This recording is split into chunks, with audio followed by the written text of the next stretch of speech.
this is the kit that I would want to use on my car, that I think I'm going to like.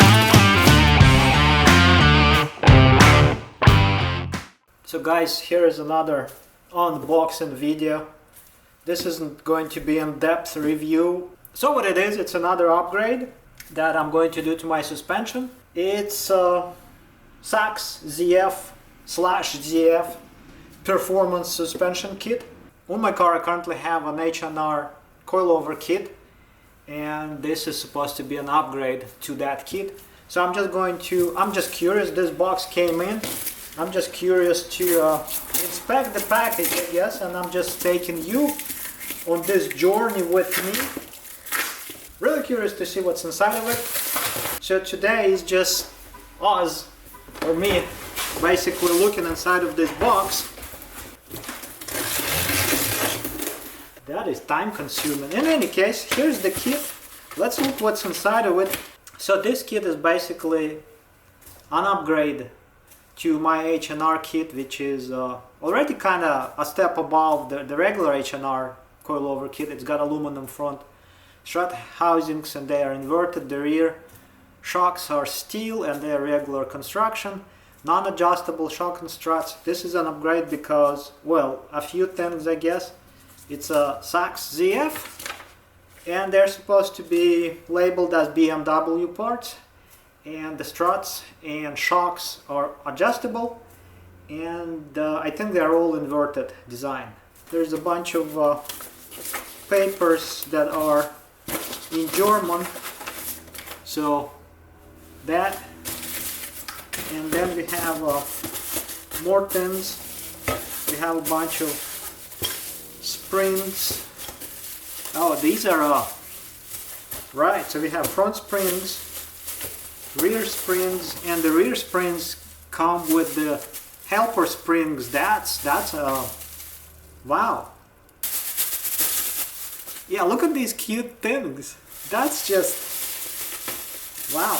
Yeah, that's definitely a little bit more advanced than just H&R. So these are, oh, the rear springs, they're tiny. Look at that's just, and there's a helper spring. Oh yeah, so these are the couplers for these helper springs. Wow, that's cool. What else do we have? These are the rear spring seats. This definitely is more advanced compared to the H&R. These are plastic spacers. Don't know what they are. We'll have to look at that more in depth. I guess do more of an in-depth look, some bush nuts when I have time. I'm really in a hurry today.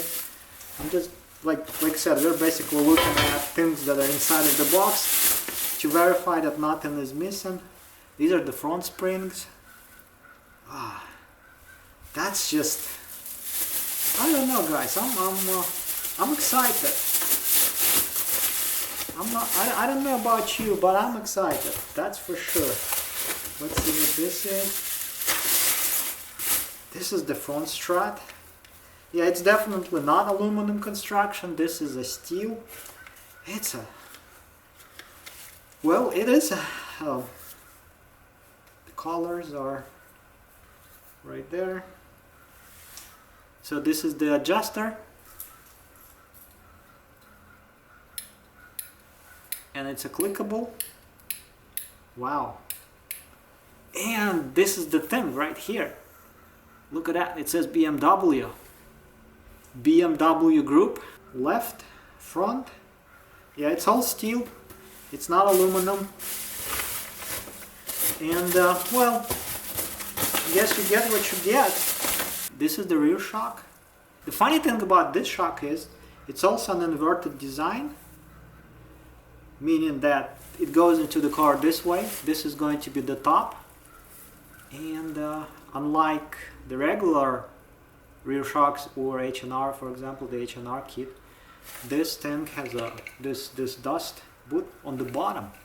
So the shock itself is the main body of the shock is on the upper, in the upper part, and the piston is in the bottom, so that reduces the unsprung mass. And well, the adjuster is on the bottom.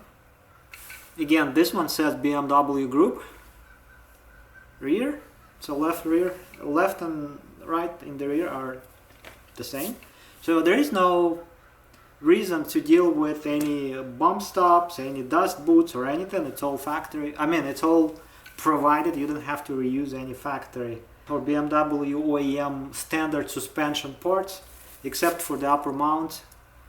I didn't want to, like I said, I didn't want to do like an in-depth review, and well, I almost got well, what I'm trying to say, I guess, is that what I want to do is basically lay these things, all these parts over my table, and get the H&R kit out of my car and just compare. Since it's an upgrade, I just want to compare those two side by side and just see and show what in what sense the upgrade, in what sense of the word the upgrade is. It's not a really helpful video, I guess, to anyone, because there is no really useful information, except like if you're about to buy, or if you want to buy this kit, just here's what's in the box, here's what it looks like. And I think I have what else? I have one more. This is the spring, this is the strut.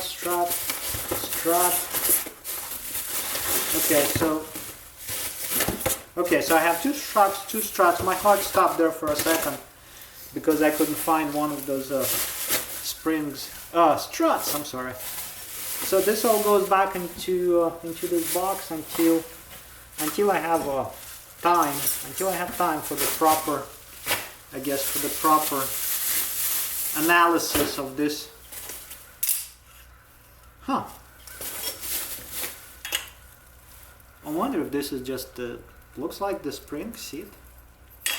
Wow.